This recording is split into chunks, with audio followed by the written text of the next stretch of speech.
In the mining country of Montana Territory, it seems that it's one thing to find gold and another to claim it as your own.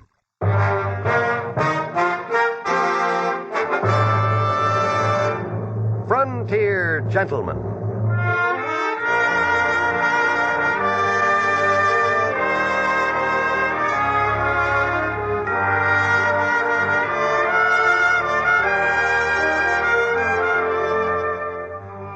Herewith an Englishman's account of life and death in the West.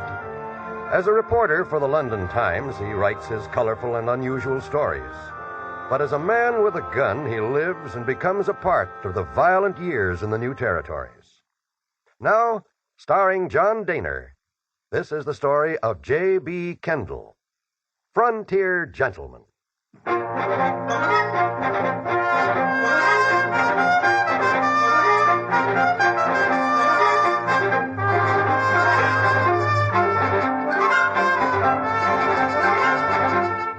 I've been traveling along the Mullen Wagon Road in Montana Territory, and I was looking forward to reaching Helena before dark when my horse began to go lame.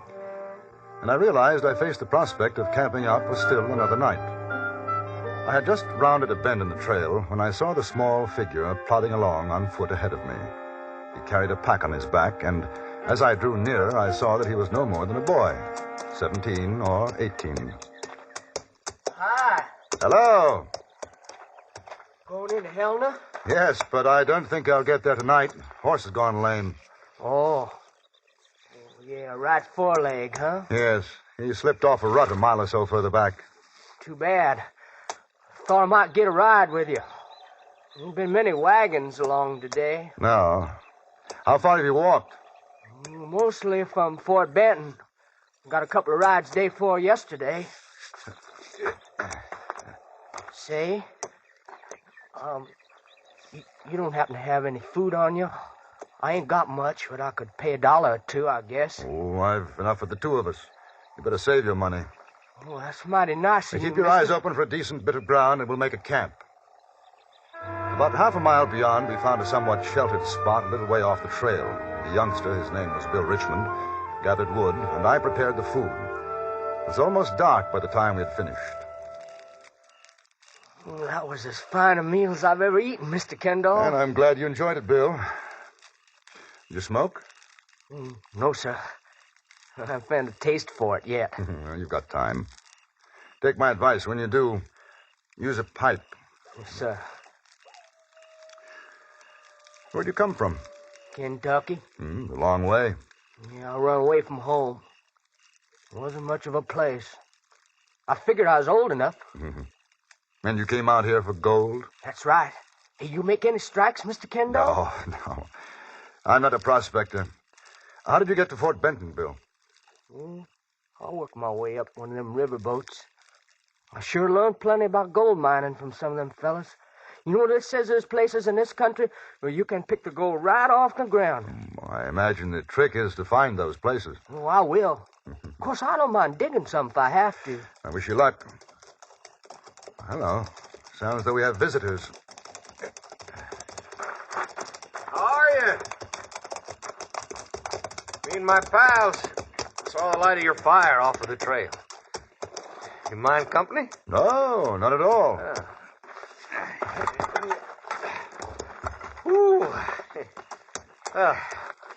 My name's Jack Kenton. This is Rod Goodall. Howdy. And him with the long face there, that's Dauncey Abbott. How are you? J.B. Kendall. The nipper is Bill Richmond. Howdy. I'd offer you some food, but I'm afraid we used the last of it. Oh, that's all right. We got our own grub. But how's the firewood? Enough, I think. Dauncey, your turn for the grub. Get going.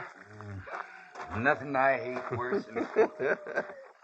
He hates cooking like thunder, but he sure knows how to make a son-of-a-gun stew. Oh, now that fire sure does feel good. You and the kid have any luck? Find any traces around here? As a matter of fact, Mr. Goodall, I haven't been looking. I'm on my way to Helena. No, Bill is the prospector. Oh, that's so? Boy, we just camping down for the night. I aim to try my luck west of Helena. So, Well, now, boy, how come you wait until you get there? Well, I heard tell of big strikes. That's how come, mister. Oh, now, you listen to me, boy. There ain't no sense going everybody else goes. But for all you know, you're sitting on a bonanza right now. Oh, you're joshing me. No, I ain't. Here, Rod, ain't that the truth? Could be. Why, sure it could. Now, listen, I heard stranger had... Oh, they're pulling your leg, Bill. No, sir, no such of a thing, mister. Now, listen here. Me and the boys, we was working Deer Lodge country a year. Dauncey, you remember? I remember. Why, sure. Now, a couple of fellers right in the next camp to us. They got into a shoot-up.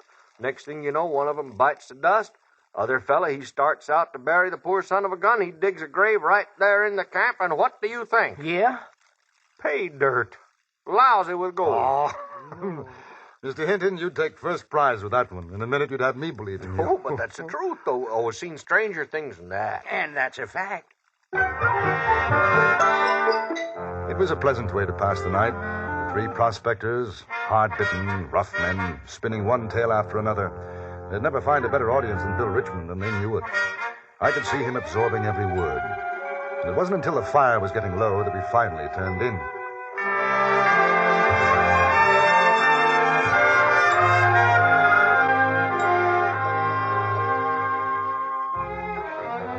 At first, I thought I heard the shouting in my dreams. I found it! And then Found it! I knew that I was awake, and it was beginning to grow light in the east. Struck it! I struck it, Mr. Kendall! Looky here! I'm rich! I made it! What are you talking about, Bill? Just like they said here! I found it! Found what? The gold! The gold! Boy, what's the gold was? Look, Mr. Hinton! Mr. Hinton, sir, look here, gold. Gold? All night I thought about what you told me, you know? All them stores. I didn't even sleep for it. And this morning here, I got up and I walked up the gulch, and I found this. Now, let me see that. Iron pyrites, I'll bet you. May I see? Ain't it gold, Mr. Kendall? It is. The fellas on the boat, they told me what to look for. Iron pyrites, I tell you. Dauncey, fetch me the hammer. Yeah, I got more in my pockets. Look at this Boy, one. will you shut your mouth a minute? Where'd you find it? Surface? No, kind of sticking out of a rock in a gully. I can show you. Oh, I'm sure obliged to you, Mr. Hinton. Here's the hammer. If you want my opinion, you're wasting your time. That's gold. Sure it is, Mr. Kendall. It don't break. It's soft. Ain't no alloy in it neither. No silver or copper. Look at the color. Pure gold. Show us where you found it, boy. We followed Bill into a gulch which began no more than 100 yards from the campfire. He turned into a shallow gully and stopped. I could see where he had cut into the rocky bank with his pocket knife. And I could see something else, too, in the faces of the men who stood over him, the guarded tones of voice. Bill, I would say that you've hit it. That's a fact. Ain't no question in my mind. No telling how far that vein goes. Say, don't think I'll forget you fellas, 'cause I won't. I'm going to make a fine present to all of you. Well, that's mighty thoughtful, boy, mighty thoughtful. I imagine one stakes out a claim now. Isn't that so, Mr. Hinton? Then register it in Helena? Yeah. Yeah, that sure is, Kendall. That's the thing to do. Yeah. Bill, I don't guess you'd mind if me and the boys take a look on up the gully a ways, would you? There should be plenty for all of us. Oh, no, sir, you go right ahead. I ain't no hog now. I got all I need right here. Good. Then we'll help you then and make out the claim, all proper and legal. Well, that's fine. All right, let's go, boys. Oh, Kendall, you coming? In just a moment. Mr. Kendall, listen. I owe you plenty picking me up, sharing your food with me and all. I'm cutting you in for a share of this. Oh, no. It's yours. If there's more here, I'll stake my own claim. No, you don't have to. Now, this here must be worth hundreds and thousands. Listen to me, Bill. The most important thing is for you to register that claim. Get title to it. Do you understand? Sure. All right. Have you got a gun? No, I ain't got no gun. Well, you know how to use one. Well, I guess so, but... I'd take it, just in case of accidents. I'm going with the others now. If any more strangers come, don't tell them what you found. All right, Mr. Kendall. You better go back to camp now. Wait for me there. Sure. If you say so.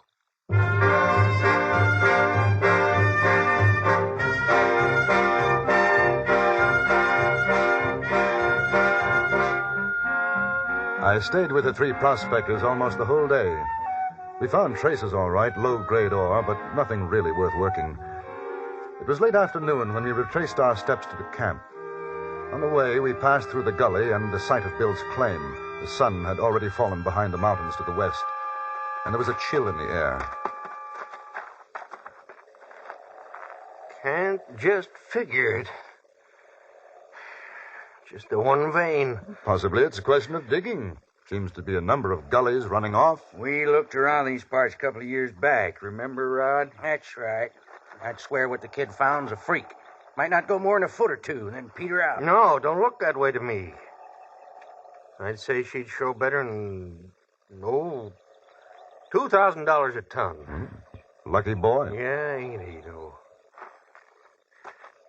Say, Kendall, you and the boy, you partners or something? Oh, no. Oh. I met him yesterday for the first time. Oh? A man can search a lifetime, not find anything like that. Yeah. Kind of crazy, ain't it? We tell him stories, and he takes us up on it and finds this. Think that'd be worth a share in the claim, wouldn't you? He's sure shooting wouldn't have come looking if we hadn't given him the idea. Sure. What do you think, Kendall? I think, gentlemen, that this is Bill Richmond's claim, and we better get it staked out for him before dark. The way you see it, huh? Exactly that way. Yeah. Well, might as well get on back to camp. Well, don't you think it'd be a good idea to help the boy to stake out his claim before nightfall? I don't know, Kendall. I'm kind of tired right now. How about you fellers? I sure had enough for one day. Oh, that vein's been there a long time. Guess you won't be moving tonight. Kendall, you know how to stake out a claim. Unfortunately, no. Oh. Well, I guess it can wait. Do something about it in the morning, huh? Because right now I sure could use some grub.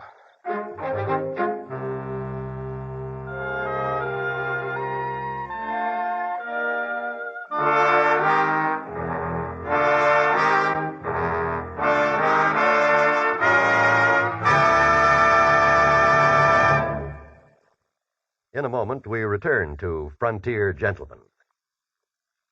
A suspense story starring Agnes Moorehead and the latest action-packed adventure with insurance investigator Johnny Dollar are two of the exciting dramas waiting for you on CBS Radio today. If you like your listening on the thrilling side, don't miss Agnes Moorehead on Suspense. And don't miss Johnny Dollar's tense tangle with a spy ring on most of these same stations today. And now we return you to Anthony Ellis' production of Frontier Gentlemen.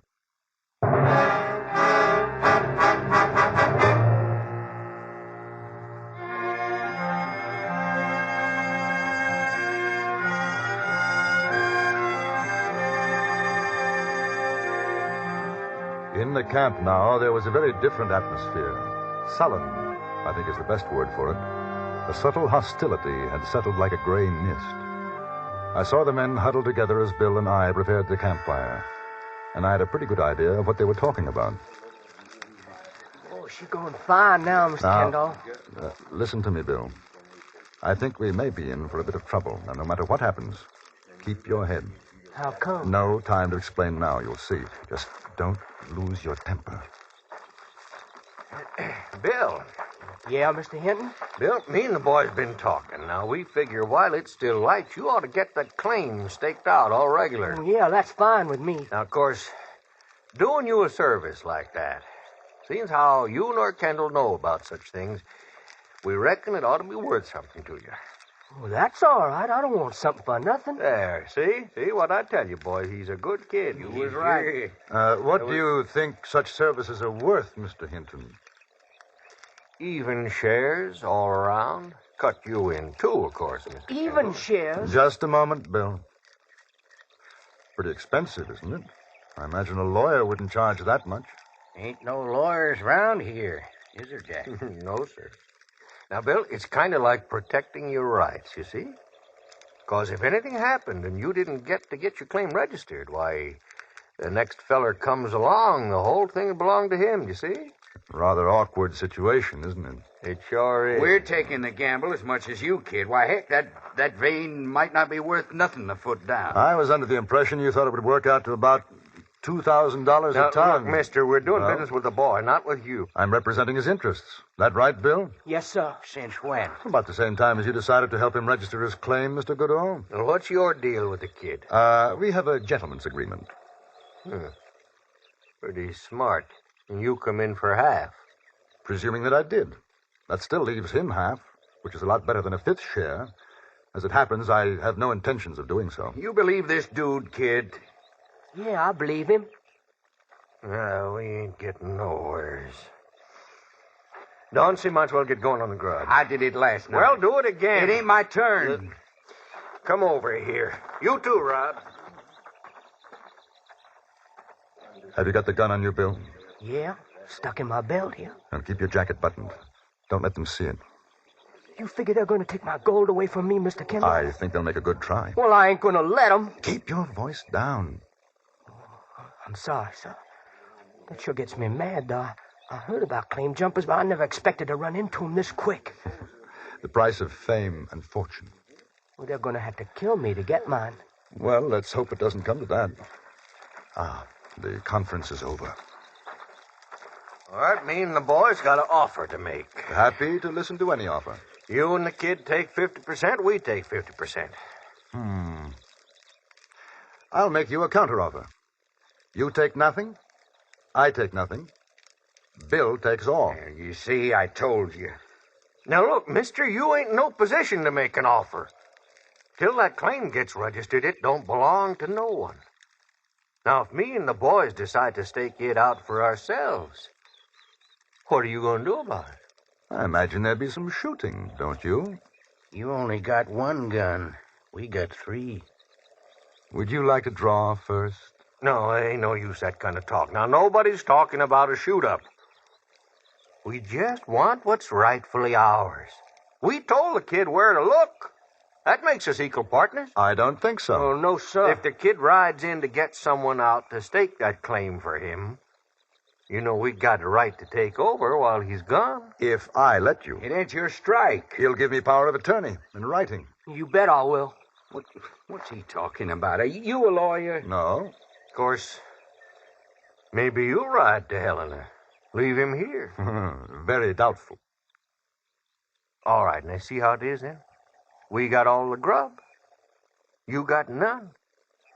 We can just sit it out and wait. By and by, you'll get so hungry you'll sell us the whole thing for some eats. Did you ever stop to consider that the wagon trail is not very far away? All Bill has to do is to wait for someone to come along. I wouldn't be surprised if there were 1 or 2 honest men who would give him a hand staking his claim. I'd be happy to stay here while he's gone. All right, Kendall, all right. All right, you win. I guess we know when we're licked. Huh? Boys, we'll pull out. How come? Shut your mouth, Dauncey. Say we'll pull out. Kendall is right. Kid found it. It's his claim. And just to show you, Mr. Kendall, that there's no hard feelings, we'll leave you some of our grub. How's that? Extremely kind. Well, I'll pay for it, Hinton. What do you figure it's worth? No, kid, it's a present to you. To make up for what we tried to do to you. Sort of a conscience salve, huh? Yeah, that's right. Yeah. Well, come on, boys. Let's get moving. I didn't have the heart to laugh at Hinton's clumsy attempt to put us off guard. They packed their belongings, and within 10 minutes were riding off down toward the Mullen Road. At the same time, I had no illusions about our somewhat uncomfortable position. You figure they'll come back? I think there's no doubt of it. I'm sure glad I got this here gun, then. I hope you don't have to use it. Y'all want me to get started on the grub? Yes, you might as well.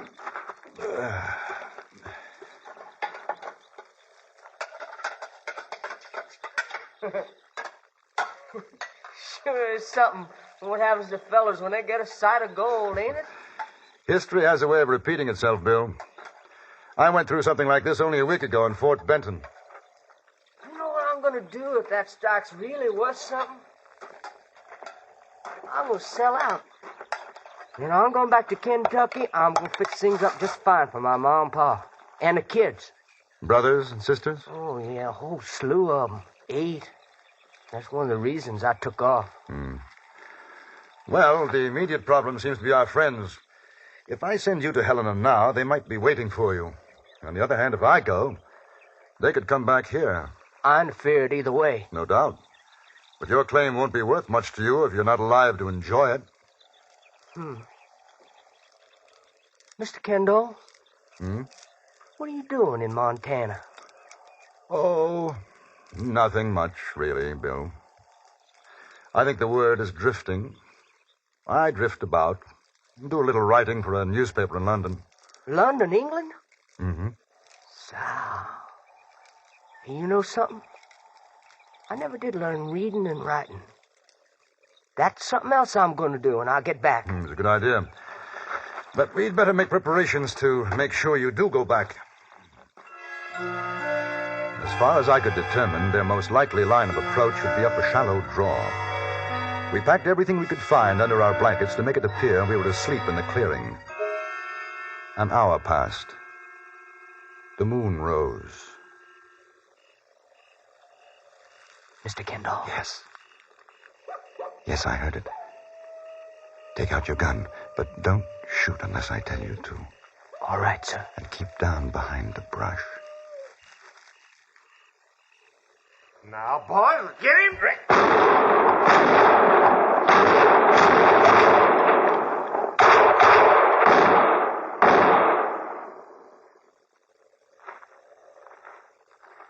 Well, that should ought to have done it, boys. No. Huh? Wait a minute. It ain't them under the blankets. It ain't. Just a lot Drop of your fellas guns, got- gentlemen. Stand just where you are. We was just coming back to see you was all right. Your thoughtfulness shatters me. Told you it wouldn't work. Pick up their guns, Bill. Sir. Now, gentlemen, we'll wait until it's light enough. Then you are going to stake out a claim. It'll be in the name of William Richmond. Are there any objections? Good. All right, make yourselves comfortable. And then while we're waiting, perhaps you'd like to tell us some more stories.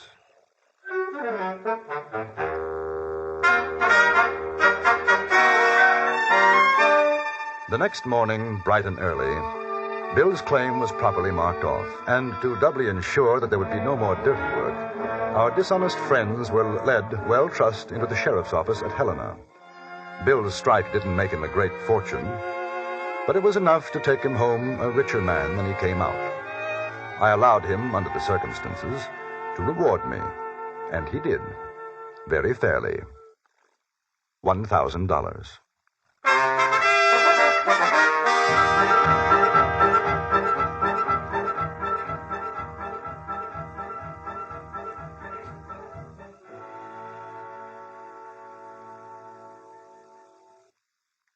Frontier Gentleman was written, produced, and directed by Anthony Ellis and stars John Daner as J.B. Kendall. Featured in the cast were Eddie Firestone, Larry Dobkin, Jack Moyles, and Vic Perrin. Music was composed and conducted by Wilbur Hatch.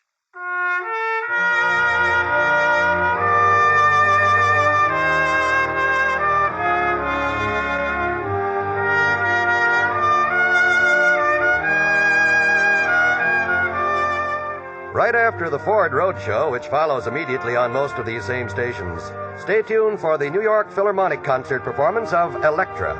And join us again next week for another report from the Frontier Gentleman. John Wall speaking. This is the CBS Radio Network.